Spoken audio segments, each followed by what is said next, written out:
چکا ہے، اللہ تبارک و تعالی اس سال کو ہمارے لیے سلامتی والا، امن والا بنائے۔ اللہ تبارک و تعالی اس سال ہمیں آسانیاں نصیب فرمائے، اور اللہ تبارک و تعالی ہماری عمر دراز کر کے ہمیں عبادت کرنے کی توفیق عطا فرمائے۔ عزیزان گرامی قدر، سورۃ الفتح کی آخری آیت کریمہ 29ویں آیت کریمہ کا کچھ حصہ تلاوت کرنے کا شرف حاصل کیا۔ اس آیت کریمہ میں اللہ تبارک و تعالی نے اپنے محبوب حضرت محمد مصطفیٰ صلی اللہ علیہ وآلہ وسلم کے 4 مثال صحابہ کرام رضوان اللہ تعالی علیہم اجمعین کے کچھ اوصاف ذکر فرمائے۔ اب وہ اوصاف کیا ہیں؟ رب تعالی ارشاد فرماتا ہے محمد رسول اللہ، کوئی بھی اس بات میں شک نہ کرے محمد اللہ کے رسول ہے، محمد اللہ کے رسول ہے۔ نہ اس بات میں پہلے کوئی شک تھا، نہ آج کوئی شک ہے، اور نہ قیامت تک کوئی اس بات میں شک کر سکے گا کہ محمد اللہ کے رسول ہے۔ بلند آواز سے کہیں محمد اللہ کے رسول ہے۔ آگے ارشاد فرمایا والذین معہ اشداء علی الکفار، پھر جو ان کے ساتھ ہیں، جو ان کے ساتھ ہیں، جو ان کے ساتھی ہیں، جو ان کے صحابی ہیں، اشداء علی الکفار، وہ کافروں پر بڑے سخت ہیں، وہ کافروں کے معاملے میں کسی نرمی کا مظاہرہ نہیں کرتے۔ جب وہ کافروں کا معاملہ آتا ہے تو وہ کافروں پر بڑے سخت ثابت ہوتے ہیں، لیکن رحماء بینہم، آپس میں بڑے نرم دل ہیں، آپس میں بڑے نرم دل ہیں، ایک دوسرے کی مدد کرنے والے ہیں، ایک دوسرے کا ساتھ دینے والے ہیں، ایک دوسرے کے کام آنے والے ہیں، رحماء بینہم، آپس میں رحم کرنے والے ہیں۔ تراہم کہتے ہیں کسی چیز کو دیکھنا، کسی چیز کو پرکھنا۔ فرمایا تراہم، جب بھی تو ان کو دیکھے گا تو کس حالت میں دیکھے گا؟ رکعا، کبھی وہ رکوع کی حالت میں ہوگی، سجدہ، کبھی وہ سجدے کی حالت میں ہوگے، یبتغون فضلا من اللہ ورضوانا، اپنے رب کا فضل تلاش کرتے ہیں، ہر حال میں، رکوع میں بھی سجود میں بھی اپنے رب کا فضل تلاش کریں گے۔ پھر آگے ارشاد فرمایا ان کی ایک اور نشانی، ایک اور وصف ہے، وہ وصف کیا ہے؟ ارشاد فرمایا سیماہم، تو ان کی ایک علامت دیکھے گا، علامت نشانی، تو ان کی ایک نشانی، تو ان کی ایک علامت کو دیکھے گا، فی وجوہہم، ان کے چہروں پر، ان کی پیشانیوں پر، تو ایک علامت کو دیکھے گا۔ وہ علامت کیا ہے اور نشانی کیا ہے؟ من آثار السجود، کے سجدوں کی وجہ سے پیشانیوں پر ان کے نشانیاں، سجدوں کی نشانیاں ہوئی۔ میرے دوستو آیت کریمہ کا اس جز میں صحابہ کرام رضوان اللہ تعالی علیہم اجمعین کے جو 5 اوصاف اللہ تبارک و تعالی نے ذکر فرمائے وہ کیا ہے؟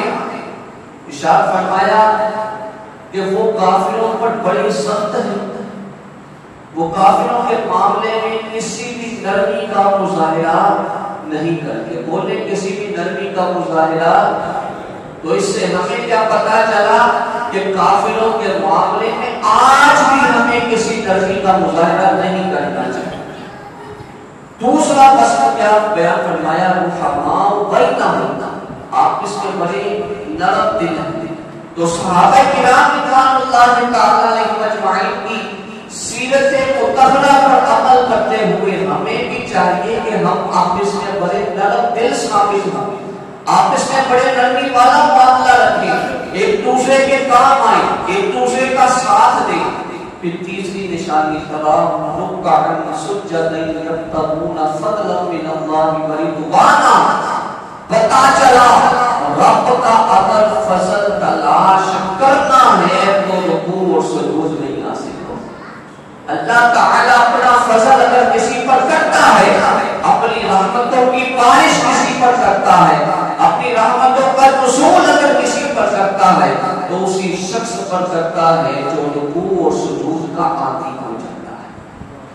فرمایا پانچویں نشانی جو صحابہ کرام رضوان اللہ تعالی علیہم اجمعین کی رب نے قرآن میں بیان فرمائی، کہ قرآن میں بیان فرما کر رب تعالی نے ہمیں یہ ارشاد فرمایا کہ تم بھی ان جیسی عبادت کرنے کی کوشش کرو۔ کیا؟ کہ سیماہم فی وجوہہم من اثر السجود، ان کی پیشانیوں پر جو سجدوں کی علامتیں ہیں، رب تعالی ارشاد فرماتا ہے کہ وہ علامتیں اللہ کو بڑی پسند ہے، وہ علامتیں بڑی اللہ کو پسند ہے۔ پھر اللہ تبارک و تعالی نے یہاں تک اللہ تبارک و تعالی نے توقف نہیں فرمایا، بلکہ اس سے بھی آگے کی بات کی۔ فرمایا میرے محبوب کے ان اصحاب کا تذکرہ صرف قرآن میں نہیں، میرے محبوب کے ان اصحاب کا تذکرہ صرف ان کے زمانے میں نہیں، بلکہ ارشاد فرمایا ذالک مثلهم فی التوراۃ ومثلهم فی الانجیل۔ میرے دوستو سبحان اللہ، خود بھی نکلے گی ان کی یہ مثالیں تورات میں بھی بیان کی گئی ہیں اور انجیل میں بھی بیان کی گئی ہیں۔ ان کی یہ مثالیں رب تعالیٰ نے تورات میں بھی بیان فرمائی، انجیل میں بھی بیان فرمائی۔ میرے دوستو قربان جائیں صحابہ کرام رضوان اللہ تعالی علیہم اجمعین کے مبارک سیرتوں پر۔ ہم جب اس دنیا میں آئے نہیں تھے، ہمیں کوئی بھی جانتا نہیں تھا، نہ ہم خواب میں کسی کو ملے۔ جب ہم پیدا ہوئے ماں باپ کے علاوہ اور چند عزیز و اقارب کے علاوہ ہمیں کوئی جانتا نہیں تھا۔ جب ہم بڑے ہوئے چند لوگ اور جاننا شروع ہوئے۔ آج حال یہ ہے کہ کسی کے جاننے والوں کی تعداد سینکڑے میں ہے، کسی کے جاننے والوں کی تعداد لاکھوں میں ہے، لیکن قربان جائیں صحابہ کرام رضوان اللہ تعالی علیہم اجمعین پر کہ محبوب خدا حضرت محمد مصطفیٰ صلی اللہ علیہ وآلہ وسلم کی معیت کا اثر یہ ہے کہ آپ کا ذکر تورات میں بھی بیان کیا جا رہا ہے، انجیل میں بھی بیان کیا جا رہا ہے۔ ابھی صحابہ کرام اس دنیا میں آئے نہیں، اس دنیا میں انہوں نے قدم رکھا نہیں، لیکن رب ان کی یہ مثالیں تورات میں بھی بیان کر رہا ہے، انجیل میں بھی بیان کر رہا ہے۔ اب میرے دوستو آئیے سنتے ہیں کہ صحابہ کرام رضوان اللہ تعالی علیہم اجمعین کی کیا کیا مثالیں تورات میں اور انجیل مبارک میں بیان کی گئی ہیں۔ میرے دوستو حضرت عمر فاروق رضی اللہ تعالی عنہ، مختصر صاحب کا تعارف کرواتا چلوں۔ دین اسلام کے دوسرے خلیفہ حضرت ابوبکر صدیق رضی اللہ تعالی عنہ کے وصال مبارک کے بعد امیر المومنین کہلائے، اور آپ نے بہت سے ایسے یہودی قلعوں کو فتح کیا کہ اگر ان کو اس وقت فتح نہ کیا جاتا تو مسلمان مغلوب ہو جاتے۔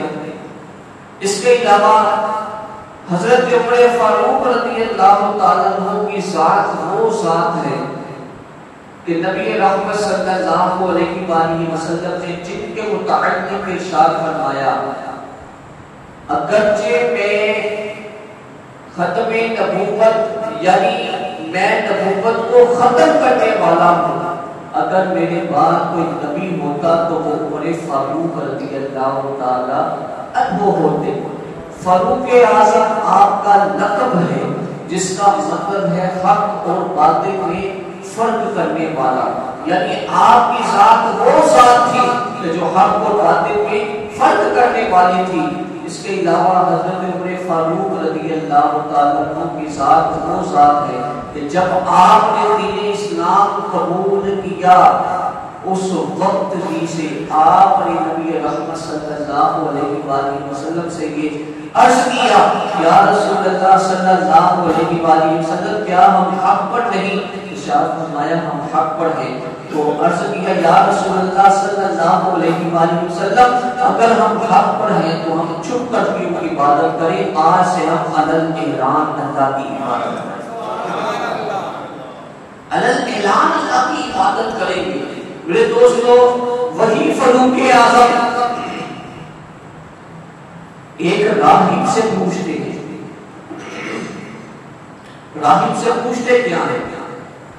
کہتے ہیں کہ مجھے یہ بتا کہ کیا تمہاری مذہبی کتابوں یعنی پچھلی آسمانی کتابوں میں جن کے تم عالم ہو ان میں کوئی ہمارا تذکرہ بھی ملتا ہے؟ ہمارا تذکرہ بھی ملتا ہے۔ میرے دوستو غور کرنا، ذالک مثلہم فی التوراۃ و مثلہم فی الانجیل، کہ ان کی یہ مثالیں تورات میں بھی بیان کی گئی ہیں، ان کی یہ مثالیں انجیل مقدس میں بھی بیان کی گئی ہیں۔ تو حضرت عمر فاروق رضی اللہ تعالیٰ عنہ راہب سے پوچھتے ہیں کہ یہ تو بتا کہ کیا تمہاری مذہبی کتابوں میں ہمارا ذکر بھی ملتا ہے، تورات میں کیا ہمارا ذکر بھی ملتا ہے؟ تو وہ راہب کہنے لگا اے عمر ہاں آپ کا ذکر تورات میں بڑا ملتا ہے۔ اچھا کیا ملتا ہے؟ وہ کہنے لگا آپ کو تورات میں لوہے کے سینگ کہا گیا، لوہے کے سینگ کہا گیا۔ آپ بڑے حیران ہوئے، آپ نے ارشاد فرمایا لوہے کے سینگ مجھے کہا گیا، اس کی وجہ کیا ہے کہ مجھے لوہے کے سینگ کہا گیا ہے؟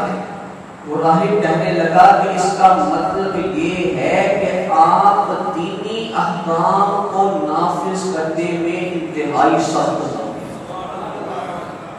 دینی احکام کو نافذ کرنے میں آپ انتہائی سخت ہوں گے۔ اس پر حضرت عمر فاروق رضی اللہ تعالیٰ عنہ نے اپنے ہاتھوں کو بلند کیا، ہاتھوں کو بلند کر کے اللہ تعالیٰ کی بارگاہ میں یہ عرض کرنے لگے مولا تیرا شکر ہے کہ تو نے مجھے دینی احکام میں سختی اختیار کرنے والا بنایا۔ اسی طرح کا ایک اور واقعہ ہمیں ملتا ہے، حضرت عمر فاروق رضی اللہ تعالیٰ عنہ آپ اہل نجران کے پاس سے گزرے، یا گھوڑے پر سوار تھے اور آپ کی پنڈلی مبارک سے کپڑا ہٹ گیا۔ اہل نجران میں سے ایک آدمی نے آپ کی پنڈلی مبارک پر ایک سیاہ رنگ کا دھبا دیکھا، ایک نشان دیکھا، سیاہ رنگ کا ایک دھبا دیکھا، ایک نشان دیکھا۔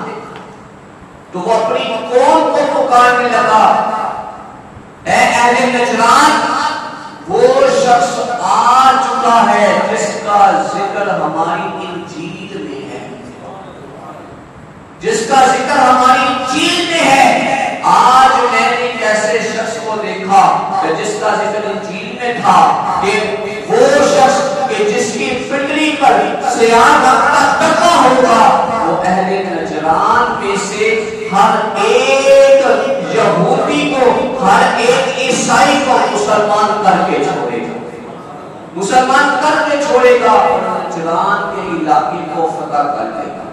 میرے دوستو یہ صفتیں، یہ اوصاف حضرت عمر فاروق رضی اللہ تعالیٰ عنہ کے تورات میں بھی بیان ہوئے ہیں اور انجیل مقدس میں بھی بیان ہوئے۔ میرے دوستو بیت المقدس جیسا شہر فتح ہوا، کیسے فتح ہوا؟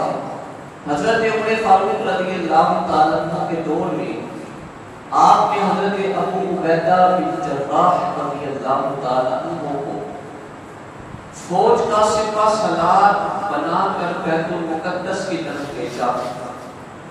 مختصراً بیان کرنے توجہ ادھر ہوئی. حضرت ابو عبیدہ بن جراح رضی اللہ تعالیٰ عنہ آپ نے 4 مہینے تک یہودیوں کے اس قلعے کا محاصرہ کیا. کتنے مہینوں تک؟ 4 مہینوں تک یہودیوں کے اس قبیلے کا محاصرہ کیا، لیکن کوئی بھی خاطر خواہ نتائج آخذ نہ ہوا. 4 مہینوں کے بعد یہودیوں کا ایک راہب قلعے کی چھت پہ چڑھا اور چڑھ کے یہ کہنے لگا کہ ابو عبیدہ یہ تمہارے بس کی بات نہیں، کیونکہ ہم نے اپنی مقدس کتابوں میں پڑھ رکھا ہے کہ جو بھی بیت المقدس کو فتح کرے گا اس کو دنیا عمر بن خطاب کے نام سے جانتی ہے. اس کو دنیا عمر بن خطاب کے نام سے جانتی ہوگی. وہ دینی احکام کو نافذ کرنے میں انتہائی سختی اختیار کرے گا اور وہ اللہ تعالیٰ کے معاملے میں کسی کی بھی نہیں سنے گا. میرے دوستو راہب کا یہ کہنا تھا، پادری کا یہ کہنا تھا کہ حضرت ابو عبیدہ بن جراح رضی اللہ تعالیٰ عنہ آپ مسکرانے لگے اور آپ نے ایک خط حضرت عمر فاروق رضی اللہ تعالیٰ عنہ کو لکھا اور اس میں آپ نے یہ لکھا کہ میں آپ سے عرض کرتا ہوں کہ آپ خود بیت المقدس میں تشریف لائیں. میرے دوستو حضرت عمر فاروق رضی اللہ تعالیٰ عنہ کا ابھی آنا تھا، ابھی تشریف لانا تھا کہ بغیر کسی جنگ کے یہودیوں نے وہ قلعہ مسلمانوں کے حوالے کر.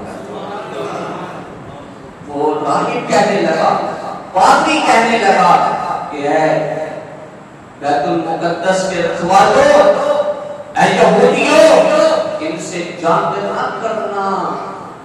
اگر تم نے ان سے جنگ کی تو رہتی دنیا تک یہودیوں کا نام و نشان یہ مٹا دیں. یہ ہم میں سے ہر ایک کو مار گرائیں گے. لہذا کبھی بھی ان سے جنگ کرنے کا نہ سوچنا. اسی وقت میرے دوستوں انہوں نے بیت المقدس حضرت عمر فاروق رضی اللہ تعالیٰ عنہ کے حوالے کر دیا. اور جب بیت المقدس فتح ہوا تو ایک مشہور تابعی ہیں جن کا نام ہے حضرت کعب الاحبار. کیا نام ہے؟ کعب الاحبار. بہت سی روایات ایسی ہیں کہ جن میں ان کو صحابی رسول کہا گیا، لیکن یہ صحابی نہیں. یہ تب انہوں نے دین اسلام قبول کیا تھا جب بیت المقدس فتح ہوا اور بیت المقدس امیر المومنین حضرت عمر فاروق رضی اللہ تعالیٰ عنہ کے دور میں فتح ہوا ہے. تو یہ مشہور تابعی ہے. صحابی اس کو کہتے ہیں کہ صحابی اور تابعی کی تعریف یاد کریں. صحابی اس کو کہتے ہیں کہ جس نے ایمان کی حالت میں اپنے سر کی حضرت محمد مصطفیٰ صلی اللہ علیہ وآلہ وسلم کا دیدار کیا. یہ آسان فہم تعریف میں آپ کو سنا رہا ہوں، آپ کو بتا رہا ہوں. آپ نے یہ یاد رکھنی ہے. کوئی آپ سے پوچھے صحابی کی تعریف بتاؤ، تابعی کی تعریف بتاؤ، تو یہ آپ نے بتانی. صحابی کس کو کہتے ہیں؟ مل کے پڑھیں. جس نے ایمان کی حالت میں اپنے سر کی آنکھوں سے نبی رحمت صلی اللہ علیہ وآلہ وسلم کا دیدار کیا ہو، اس کو کیا کہتے ہیں؟ اس کو کیا کہتے ہیں؟ اور تابعی اس کو کہتے ہیں کہ جس نے ایمان کی حالت میں اپنے سر کی آنکھوں سے کسی صحابی رسول کا دیدار کیا، اس کو تابعی کہتے ہیں. تو یہ حضرت کعب الاحبار رضی اللہ تعالیٰ عنہ مشہور تابعی ہیں. تورات اور انجیل کے بہت بڑے عالم تھے، بہت ہی بڑے عالم تھے.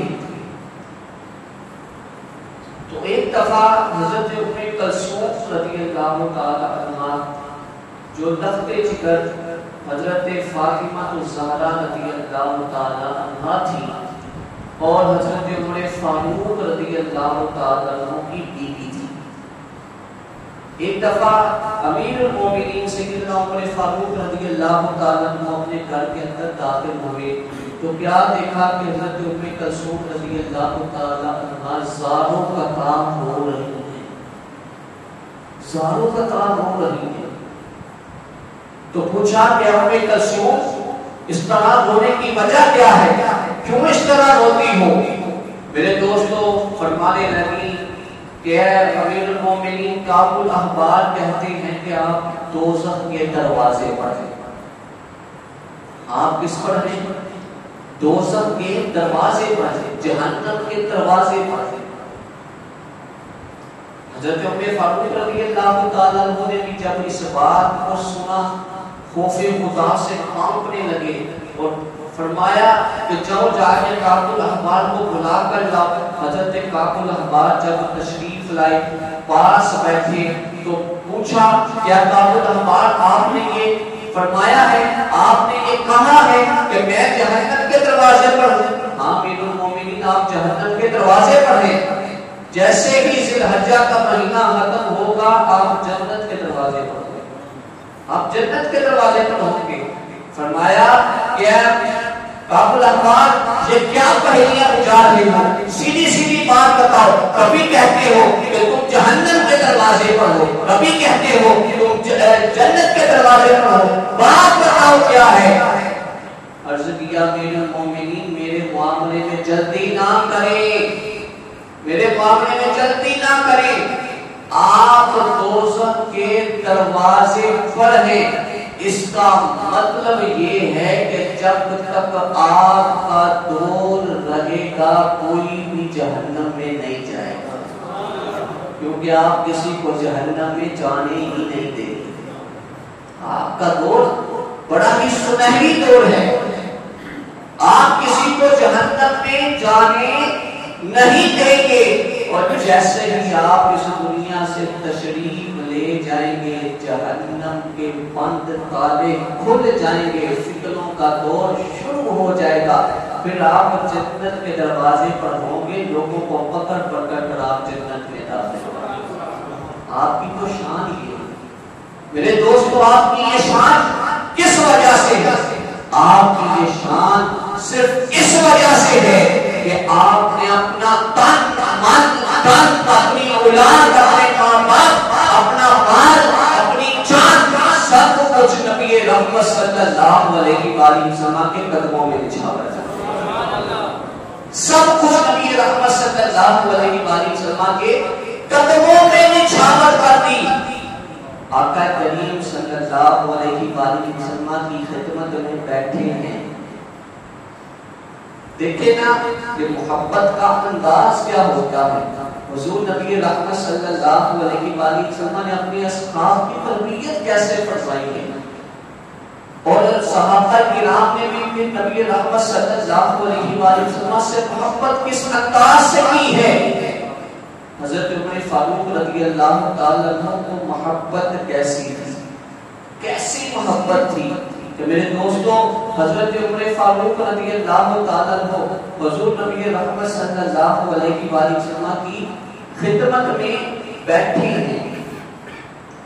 آقا علیہ الصلوۃ والسلام نے سوال کیا, جیسے میں اور آپ ہم کسی وقت بیٹھے ہوں, دوست احباب مل کے بیٹھے ہوں, تو ایسا ہوتا ہے نا کہ ہم آزمانے کے لیے اپنے دوستوں کو کہ میں اس کو دیکھتا ہوں کہ اس کو مجھ سے محبت کتنی. تو اسی طرح حضرت محمد مصطفیٰ صلی اللہ علیہ وآلہ وسلم نے اپنی اس جان سار صحابی, اپنے سے ساتھی کو آزمانا چاہا. فرمایا کہ اے عمر مجھے یہ بتاؤ کہ تمہیں ہم سے کتنی محبت ہے, تم ہم سے کتنی محبت رکھتے ہو. توجہ ہے کہ تم ہم سے کتنی محبت رکھتے ہو. تو عرض کیا یا رسول اللہ صلی اللہ علیہ وآلہ وسلم مجھے اپنی جان عزیز ہے, مجھے اپنی جان عزیز ہے, اس کے علاوہ آپ جو بھی حکم دیں میں اس کو قبول بھی کروں گا اور آپ کا وہ کام بھی کروں گا۔ آقا علیہ الصلوۃ والسلام نے ارشاد فرمایا پھر عمر تم محبت کے دعوے میں ابھی پختہ نہیں ہوئی، ابھی تم پختہ نہیں ہوئے۔ نبی رحمت صلی اللہ علیہ وآلہ وسلم نے ارشاد فرمایا والذی نفسی بیدہ لا یؤمن احدکم حتی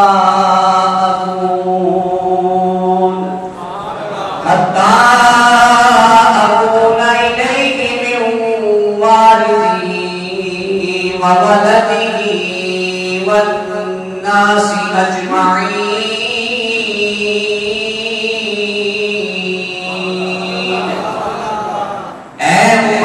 اس ذات کی قسم جس کے قبضہ قدرت میں میری جان ہے تو اس وقت تک محبت کے دعوے میں سچا نہیں ہو سکتا جب تک تو اپنی اولاد اپنے والدین و تمام لوگوں سے بڑھ کر مجھ محمد سے محبت نہیں کرے گا۔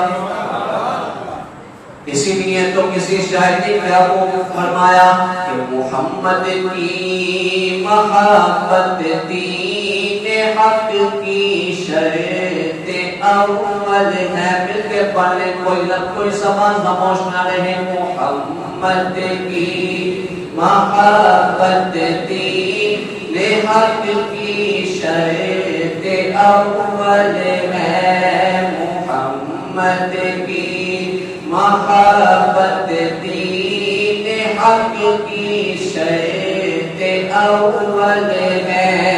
محمد کی محبت دین حق کی شرط اول ہے۔ اسی میں ہو اگر حامی تو سب کچھ نامکمل ہے۔ اگر حامی تو سب کچھ نامکمل ہے۔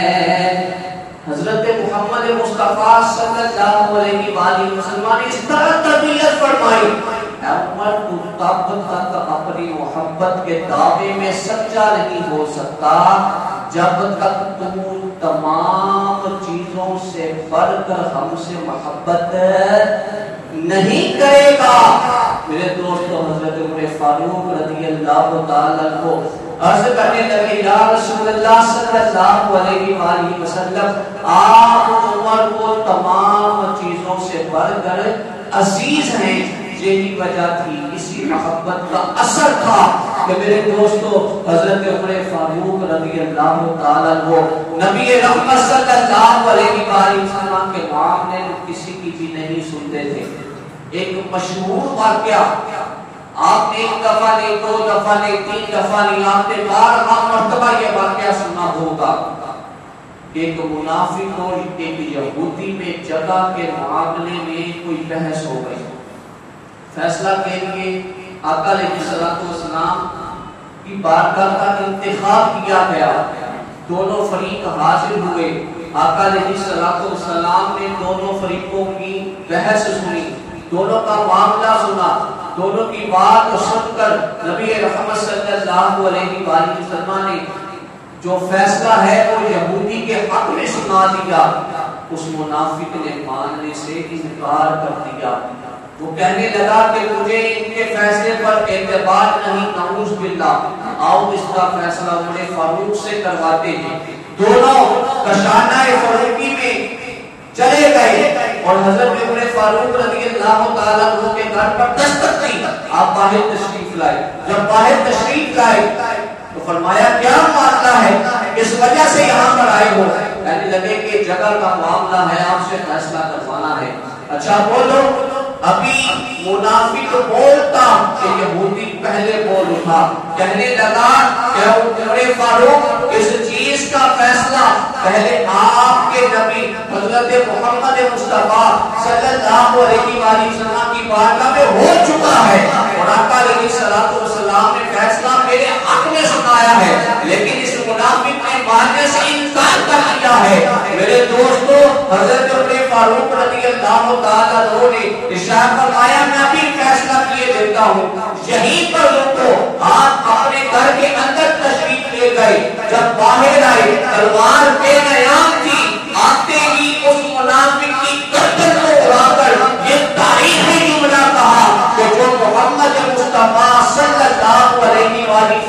کے فیصلے کو نہیں مانتا، عمر اس کے بارے میں ایسا فیصلہ کرتا ہے، عمر اس کے بارے میں ایسا فیصلہ کرتا ہے۔ تو میرے دوستو، حضرت عمر فاروق رضی اللہ تعالیٰ عنہ ہمیں ایک دستور دے گئے، ایک قانون دے گئے کہ جو بھی کریم آقا حضرت محمد مصطفیٰ صلی اللہ علیہ وسلم کی شان میں گستاخی کرے، کبھی بھی اس کی بات کو سننا نہیں بلکہ اس کی گردن کو اڑا دینا۔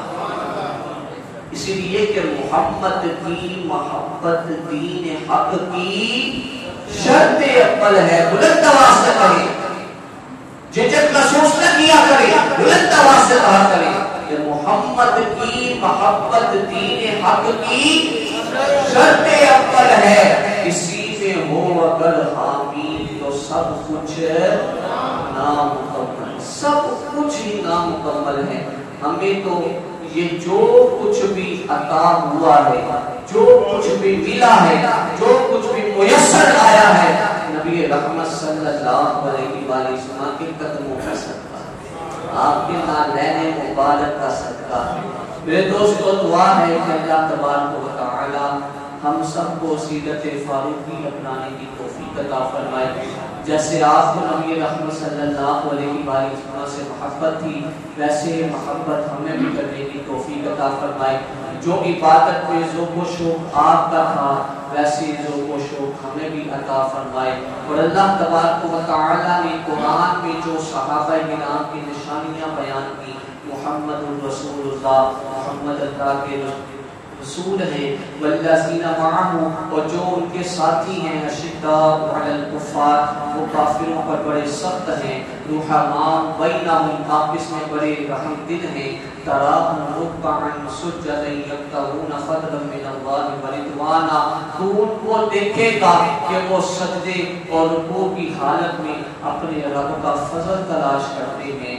سیماہم فی وجوہہم من اثر السجود، ان کی پیشانیوں پر سجدے کے اثرات نمایاں دکھائی دیتے ہیں، علامتیں نمایاں دکھائی دیتی ہیں۔ اللہ تبارک و تعالی ایسی عبادت میں ذوق و شوق ہمیں بھی عطا فرمائے۔ اللہ تبارک و تعالی حضرت عمر فاروق رضی اللہ تعالیٰ عنہ کی سیرت مطہرہ پر چل کے ہمیں دین اسلام کی خدمت و توقیر کرنے کی توفیق عطا فرمائے۔ حضرت عمر فاروق رضی اللہ تعالیٰ عنہ کے متعلق میں نے ایک روایت پڑھی کہ حضرت عمر فاروق رضی اللہ تعالیٰ عنہ کا دور فتنوں کا مقابلہ کرنے کا دور تھا۔ آپ نے بہت سے فتنوں کا سامنا کیا، ان کا مقابلہ کیا، اور آپ کے بعد والا دور جو ہے وہ فتنوں کا دور ہے۔ تو میرے دوستو، آپ نے جیسے دین اسلام کی خدمت کی، ایسی آج دین ہم سے بھی تقاضا کرتا ہے کہ ہم ویسی خدمت کریں۔ حضرت علامہ مولانا عبد المصطفیٰ اعظمی امجدی رحمۃ اللہ تعالیٰ نے، آپ نے اپنی کتاب میں لکھا ہے سیرت فاروقی، آپ نے ایک بات لکھا، آپ کہتے ہیں کہ ایک انگریز مفکر کی بات مجھے بار بار یاد آتی ہے۔ اس انگریز مفکر نے کیا کہا تھا؟ وہ بڑا دانشور تھا، بڑا سمجھدار انسان تھا۔ تو اس سے کہا گیا کہ جب تم دین اسلام کے متعلق اتنی انفارمیشن رکھتا ہے، تو دین اسلام کے متعلق انفارمیشن رکھنے کے باوجود تو دین اسلام قبول کیوں نہیں کر لیتا؟ تو میرے دوستو، حضرت علامہ مولانا عبد المصطفیٰ اعظمی رحمۃ اللہ تعالی علیہ فرمانے لگے کہ جب اس نے جو تاریخی جملہ کہا، وہ سن کے میری آنکھوں میں آنسو آ گئے۔ وہ کہنے لگا کہ وہ اسلام جو مجھے دین اسلام کی مذہبی کتابوں میں پڑھنے کو ملتا ہے، جب میں وہ پڑھتا ہوں تو دین اسلام کی حقانیت میرے سامنے ظاہر ہو جاتی ہے اور میرا دل چاہتا ہے میں بھی مسلمان ہو جاؤں۔ لیکن آج کے مسلمان کو جس طرح دین پر عمل کرتا میں دیکھتا ہوں تو دین اسلام کے متعلق میرے دل میں نفرت پیدا ہو جاتی ہے۔ میرے دوستو ہمیں اپنے اپنے گریبان میں جان کر ہمیں یہ سوالوں کے جواب لینے چاہیے کہ کیا ہم اتنے ہی دین سے دور ہو چکے ہیں کہ غیر دیکھ کر ہمیں تو چاہیے تھا کہ ہماری سیرتیں، ہمارا کردار، ہمارا پہناوا، ہماری تہذیب ایسی ہو کہ غیر جب ہمیں دیکھیں تو ہمارے دین کی طرف پیچھے ہوئے چلے آئیں. لیکن آج ہمارا حال یہ ہو چکا ہے کہ ہم تو غیروں سے بھی بدتر ہو چکے ہیں. غیر جب ہمیں دیکھتے ہیں تو دین کو قبول کرنا دور کی بات ہے، وہ ہمارے قریب بھی آنا پسند ہے. تو ہمیں اپنے آپ کو ویسا بنانا پڑے گا. حضرت عمر فاروق رضی اللہ تعالیٰ عنہ آپ 22 لاکھ مربع میل کے آپ اس وقت خلیفہ تھے جب آپ کی شہادت ہوئی. 22 لاکھ مربع میل کے آپ خلیفہ تھے اور آپ کے کپڑوں پر 17 پیبند لگے ہوئے. اور آج ہماری قمیص پر ایک پیبند لگ جائے تو میرے دوستو ہم آسمان سر پہ جھکا دیتے. ہمارا پہناوا بھی اچھا. انہوں نے دین کی خدمت کی. مسجد نبوی شریف کے پاس ایک درخت تھا چبوترا، اس پہ درخت تھا. آپ جب نیند آتی تھی 22 لاکھ مربع میل کا مالک اینٹ نیچے رکھ کے سو جاتا تھا. آج ہمارے پاس درخت ترقی ہونے کے باوجود ہم دین اسلام سے دور ہیں. رب تعالیٰ نے ہمیں اتنی سہولیات دی پھر بھی ہم دین سے دور ہیں. ان کے پاس تو اتنی سہولتیں نہیں تھی لیکن وہ دین کے قریب تھے. آج دین کے قریب ہونے کا وقت ہے. ہمیں چاہیے کہ ہم دین سے قریب تر ہو. ہمیں چاہیے کہ جو رب تعالیٰ نے صحابہ کرام کی شان قرآن میں بیان کی کہ وہ رکوع اور سجدے کی حالت میں رب کا فضل تلاش کرتے تھے، آج ہم بھی رکوع اور سجود کی حالت میں دن میں 5 وقت رب کا فضل تلاش کریں گے تو میرے دوستو پھر میں کہہ سکتا ہوں کہ ہم نے سیرت فاروقی اور حضرت محمد مصطفیٰ صلی اللہ علیہ وسلم کے پہنچائے ہوئے احکامات پر عمل کیا. اللہ تبارک و تعالی ہم سب کو عمل کی توفیق عطا فرمائے. میرے دوستو انتہائی خوشی ہوئی کہ پچھلے ہفتہ کو ہماری اس مرکزی جامعہ مسجد چودھری المعروف علامہ محمد یعقوب خان صاحب رضی اللہ والی میں ماہانہ درس قرآن کی 13ویں نشست تھی.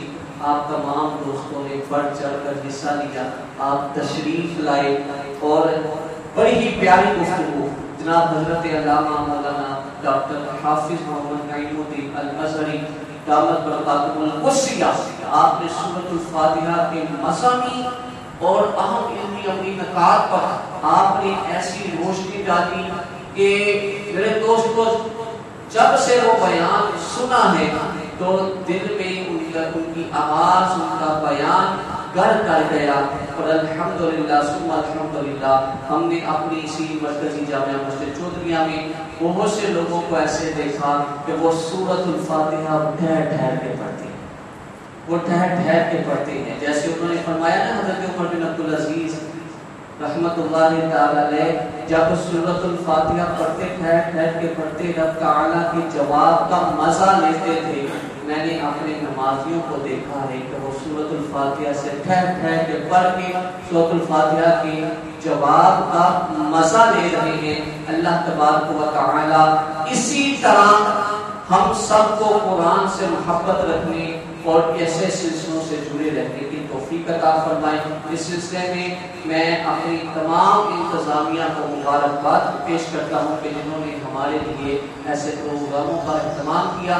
اللہ تبارک و تعالی اس اہتمام کرنے والوں کی دنیا بھی بہتر فرمائے اور آخرت بھی بہتر فرمائے. ہمارے